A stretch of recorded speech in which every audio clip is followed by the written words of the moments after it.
Okay, in this video, I'm going to break down the exact process that I'm going to be using to build companies until the day that I die.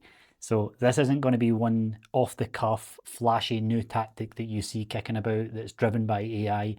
This has been 10 years running a business, fighting a lot of struggles in the way, learning a lot, investing a lot, and in the process building a multi-six-figure, almost seven-figure fitness business, building a 7-figure agency, and now running a couple of AI companies alongside the agency. So this is all tried and tested. This is what I've learned from mentors, distilled into what works right now. And the best part is that a lot of the stuff that I'm about to show you is future-proof. It harnesses AI, but it's also future-proof. Like, this stuff has worked for years and years and years, and it won't not work. So I want to get you and give you it all today so that you can go away and install the components that make sense for your business. Let's get stuck in. Okay, before we go any further, I just want to very quickly give you a 60-second reason that I can talk on this subject. So quick history on me: self-employed. I got a job in 2015 in Pure Gym, which is a gym in the UK. I started working there 2015, so 11 years ago.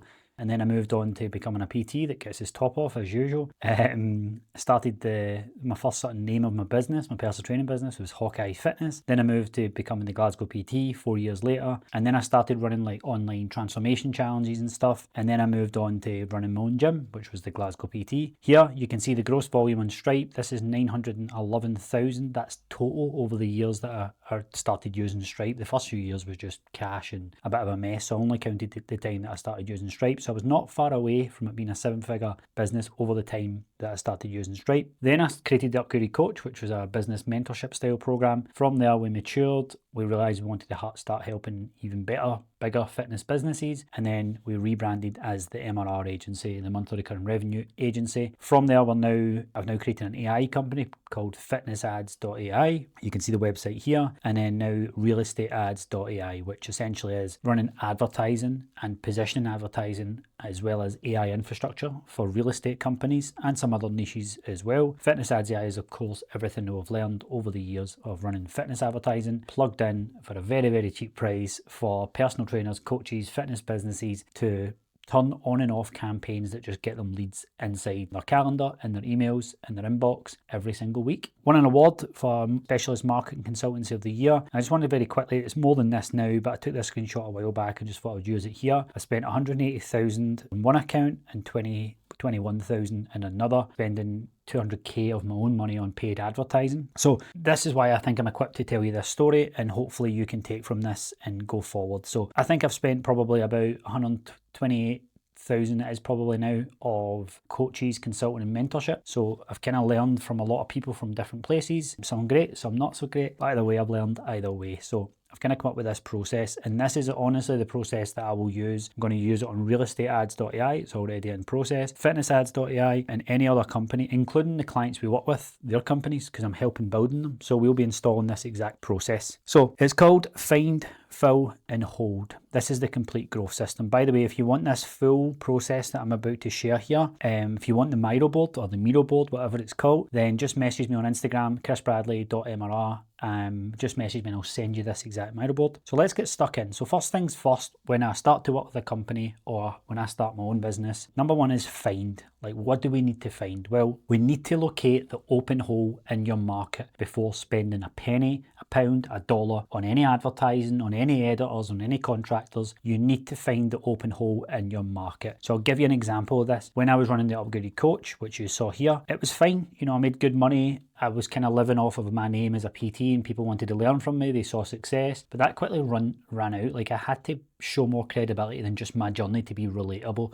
Relatability only carries you so far. So after a period of time with Upgraded Coach, I realized that, you know, as much as I could be unique and try and create unique selling points and stuff, there wasn't really anything that I was doing different. It's the same as coaches, like fat loss coaches, fitness coaches. Fundamentally, they're selling fat loss. So it's like, well, how do you be different? How do you put that across? And it's very difficult to really stand out. But for me, that was the MRR agency. So cut a long story short, we did a lot of research, a lot of anonymous research, and we figured out that coaches in our market, before they get to the big crazy 6-figure numbers, they actually just want really good stability and safety and security in their business. And that's where MRR was born. And basically, I located the open hole in the fitness business market, and I found that gap. Now, Am I saying here that I managed to create the new Apple? Absolutely not. I'm just saying that I used this exact process to figure out how I could stand out and look for the thing that people wanted, which was recurring revenue, which was stability. So you can locate that in your market. So I'll give you another example. We work with a waste management company, and Biffa in the UK here is the biggest market leader. And so we had to find an open hole in their market so that before we could run ads, we have to find something. Otherwise, we either go out there and try and you can't outspend the market leader. You don't have as much authority as the market leader. So you have to find that open hole. And that's what I love. I love doing that with any business. So once you do that, the whole point of doing it is so that you've got positioning. You now have a position and you've confirmed that position to install it. So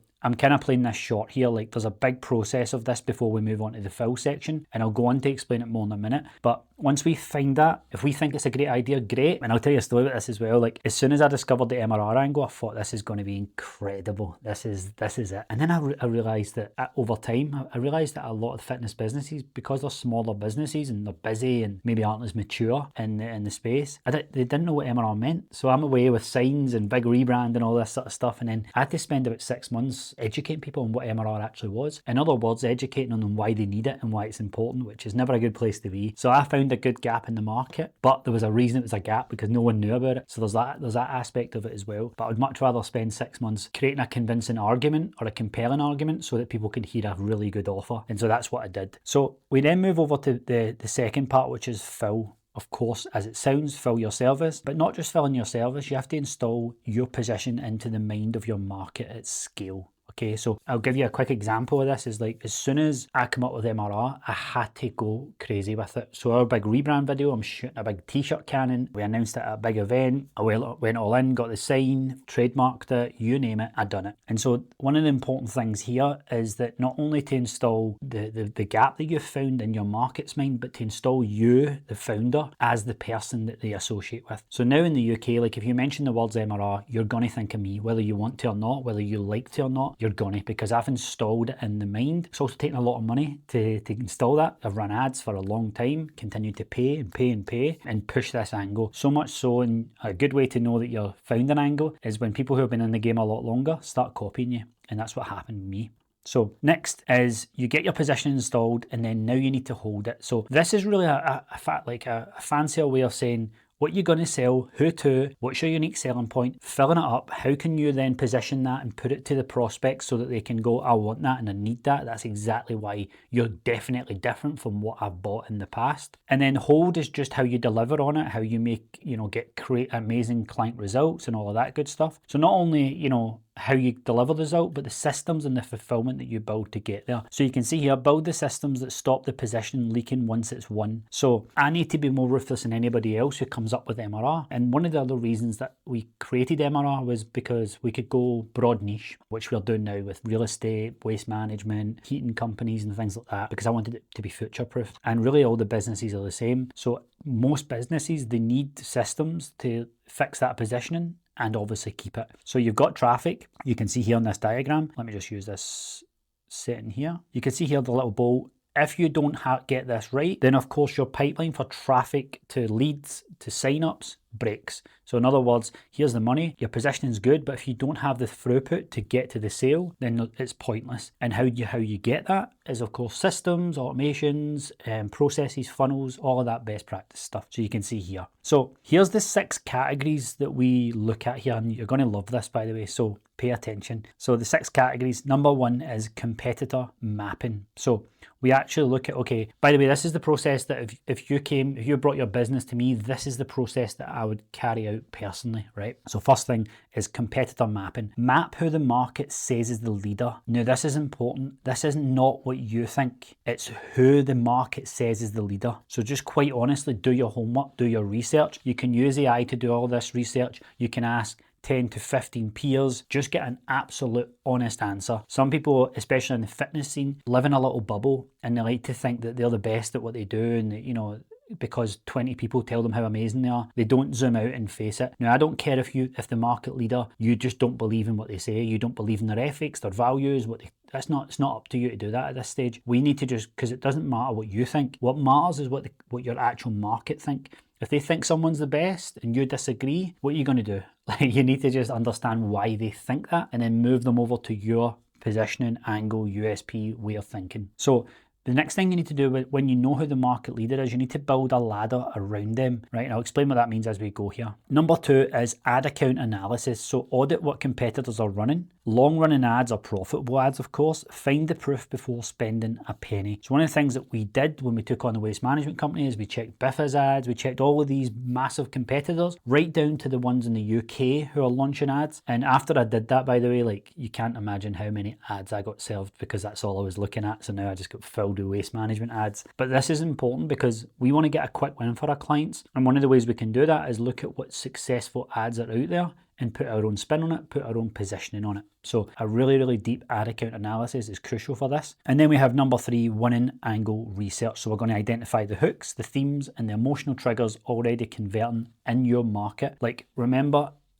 you're not running something that has never been seen before. Is it in the Bible? It's like there's nothing new under the sun. There isn't, right? There's some nice wee tweaks on things, and people position stuff a little bit differently, 100%. That's all we're trying to do here. But there's winning angles for a reason, stuff that works, and then it stops working and it starts again. But really, when it comes to market psychology, buyer psychology, it's not changed for a number of years. The front cover that you put on it changes and adapts and stuff like that. But generally speaking, what works, works, right? So we're going to find out what works inside your market. And number 3, that's the winning angle research. And then number 4 is the counter positioning. So we're going to find the angle that no one is taking. So let's say you sell fitness, fat loss. Doesn't matter what way you, like, fundamentally at the base level, you're selling fitness, right? Even if you say, oh, but it's all about confidence, it doesn't matter, it's fitness, it's health and fitness, right? But you have to take the top part, you have to get that angle no one is taking, right? I'm not selling Apple products, I've not got something that can compete with Nike, neither of you. So we just have to find our own counter positioning and understand that we want to go all in on that. We want to look at the audience that no one is serving properly. Like, who in your audience is no one serving properly? I'll give you an example of this as well. We help gyms. And one of the things that they don't get enough attention with is actually ads that are built for them. Ads that are built for them, and they never know how much they're going to return on their ad spend. So we make it a big, big deal to be all in on that aspect of it. Whereas a lot of, gym marketing agencies and stuff, they'll push the whole like lead front, and yeah, we got you X leads, when we all know that, it doesn't really matter. Next on the counter position is the promise no one is willing to make. Like, how can you make a promise that is like really, really strong, where, yes, you might get good at waving your hands about for your counter positioning, but if you've got really solid foundations and substance to back it up, that's when people really believe. People can turn their head, but making them take action comes from making a big promise. And so all of that combined becomes your positioning. So we work on that. Number 5 is the personal brand audit. Now this gets a lot of emphasis and importance gets put on personal brand these days. It's okay to push personal brand so long as you've actually made personal bank. Like, you can substantiate what you've done. If you're a really, really small business owner just starting out, that's fine. All you've really got is pushing your personality and pushing your likes and dislikes, your personality, all of that stuff, your story that you've got. But once you've got all of that, then you need to go and get results for clients. You need to actually put your money where your mouth is. And everybody in the info space and stuff now are clinging on to personal brand, because let's face it, if I said to you, do you know what, see the DM, see the sales call, see the ads, see all that stuff that's quite hard to learn, don't do any of it. Just talk about yourself. Just push your personal brand. It sounds quite attractive, doesn't it? And that's why a lot of people are clinging to it, because everybody's trying to do shortcuts, right? But when you get to a certain point, which is the businesses that we work with, there is absolutely a point to push your personal brand. Some people might not want to do it, and that's fine. But when we find the right business that we work with, we will look at a personal brand audit. So we'll review where you currently sit in the mind of your market. What does someone think when they land on you for the first time? Now, this is very humbling that I have with a business owner when we take them on board. Like me, for example, being very transparent. Like, I'm Scottish, clearly wearing a Scottish football top right now. I speak fast, like strong accent, and so there will be parts of the UK that just won't work with me because it's just a polar opposites, and people find it quite alien. Maybe, I don't know if they're scared or not, because Scotland versus England, I don't know. Maybe that's in my head. But you have to understand where you sit in the market, and you have to have an honest conversation with yourself and let your ego go. Like, if there's a market leader that's got 4 or 5 times the clients of yours, you can either say, what are they doing? How does the market perceive them differently from me? Or you can say, I don't want a business that size, I just want a couple of clients. Then that should just accept defeat. Anybody watching this right now, I'd like to think that you're the latter. So personal brand audit. And then number 6 is offer optimizer. So this is where your offer must match your position. So a big thing, it's all well and good saying that you're so different, you're so unique, you've got this positioning, but your offer has to match it, has to match the promise. So you want to we'll review your core offer, your pricing structure, and your delivery model to make sure everything is aligned. And then here, find a deliverable. This is one of the deliverables, for example. Written position statement, competitor landscape map, define target audience with specific language and counter angle that is yours to own. So when I come out with MRR, there was a lot of people in the UK who just started talking about paying fools. MRR's this, and I never said a word.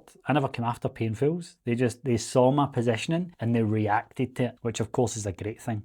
So the best positions are not invented, they're discovered, right? I never invented MRR. I registered the MRR agency, but I can't register or patent or whatever MRR. It's not mine. Okay, so I discovered that was the gap for businesses. Everybody's talking about scaling and multi-six figures. It's like, nah, people just want to make sure their mortgage is covered and then they want to grow, right? And people miss the point. So that's the 6 categories. Next, moving on, we have fill the 11 funnels. So positioning is confirmed. Now we need to install it. So this is not just running ads. This is engineering perception at scale, right? So the position is the strategy.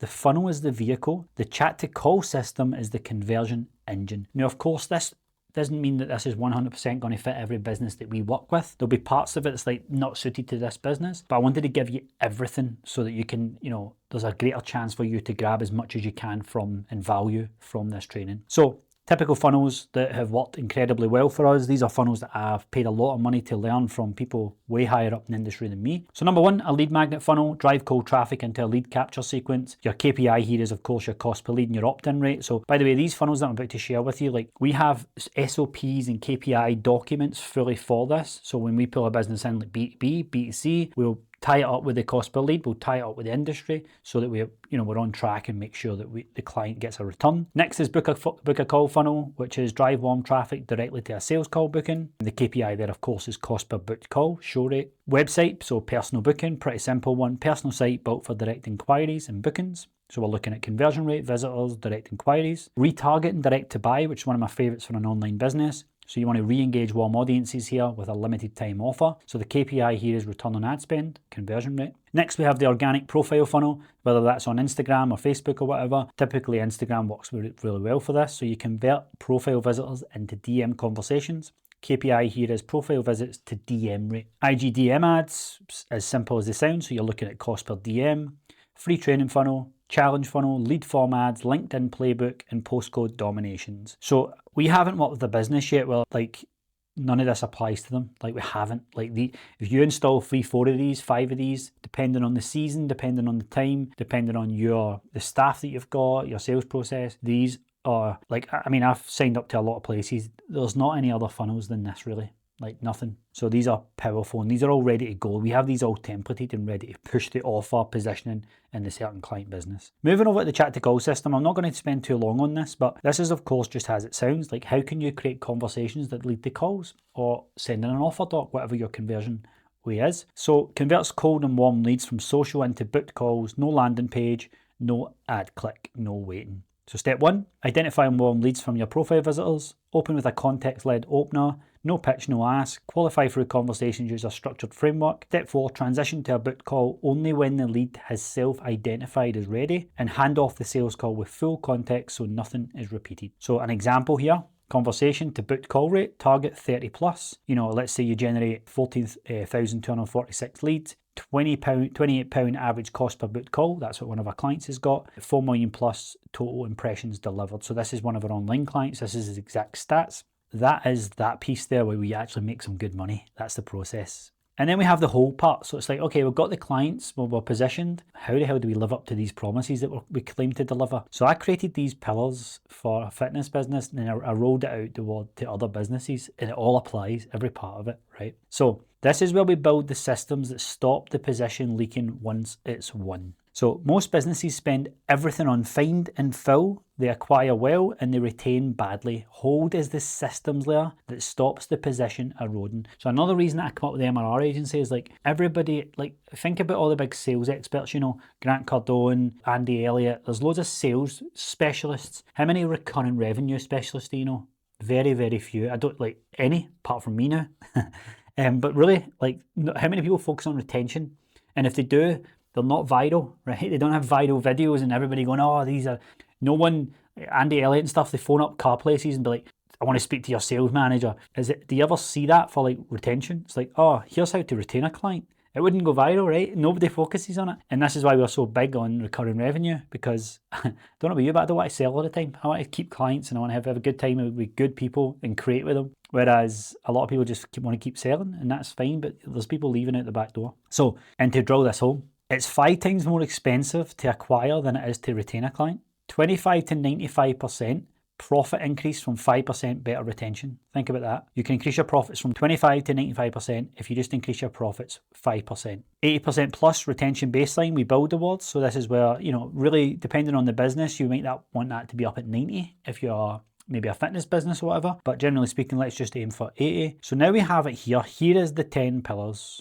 Okay, so now I believe that these could work for any business. So first things first, retention, 80% plus, maybe it's 90. This is the baseline, not the goal. This is the floor, like this is the minimum. Excitement, so in order to keep clients excited every single month, like when you keep clients excited, they show up and do the thing. When they show up and do the thing, they get the result. When they get the result, they stay and pay. That's it.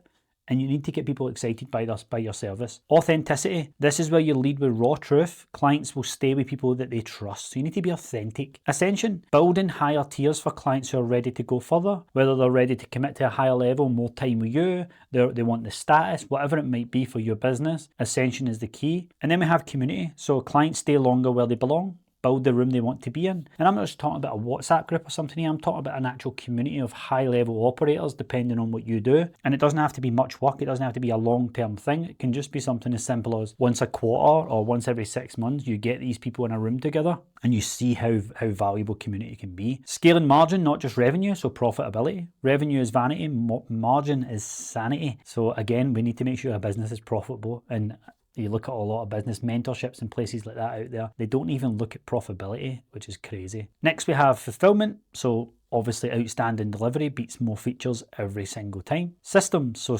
structure equals scale. Without systems, you're always the bottleneck. So this is systems/AI, but we're going to cover AI in a minute. And then sales, so back end must match the front end energy. The sales does not end at the sign up. Now, I think it's important. I don't need to motivate you to make more money or to sell any more sales processes. There's people who are a lot better at teaching sales processes than me. However, I just want people's back end to match the front end. So see the way we calling people and DMing people and speaking to people and creating content. I just want that same effort to go in the back end. It's like, you get phone companies that for some reason your bill is always more expensive every single month, and yet you see these deals for like free iPhone and 20 quid a month for unlimited data, and you're like, well, why am I £120? Because they focus more on the sales than they do the back end. They look after new customers more than they do current customers, and you don't want that for your business. Results, so proof wins, show results loudly and often, self-explanatory. So this is a lot, but we are almost done. Final part, and this is the AI infrastructure component. I've got a separate video on that, by the way. You can go and watch that we install for a real estate company. But I'm just going to fly over 4 examples of AI infrastructure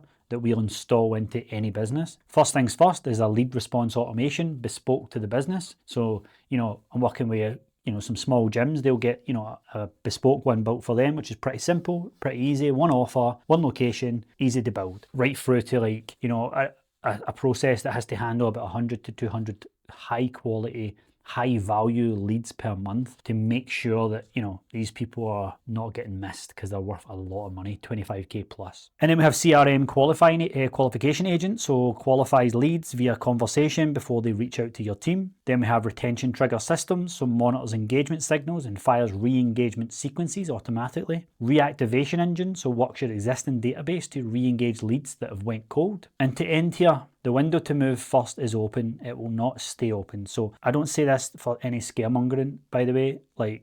There's a lot more smarter people talking about AI than me, a lot. But I'm giving myself 3-4 years here to make a ton of money because things are changing fast and rapid, and it's quite scary. So I wanted to build this to be almost like AI proof, future proof. Like the last part there, yes, it's about AI, but to me, honestly, the stuff that I've shown you here, I could do that with any business, and I know for a fact I'd be successful. So I wanted to share that with you. How did you find it? The complete growth system, the find, fill, hold system that I'm installing, that honestly, if you paid me quite a lot of money, I would sit down and I'd build this out. So if hopefully you found it valuable, I'd love at this point now, if you did, comment, like, subscribe, do all that stuff that helps me continue to make these videos. and I'll see you in the next one.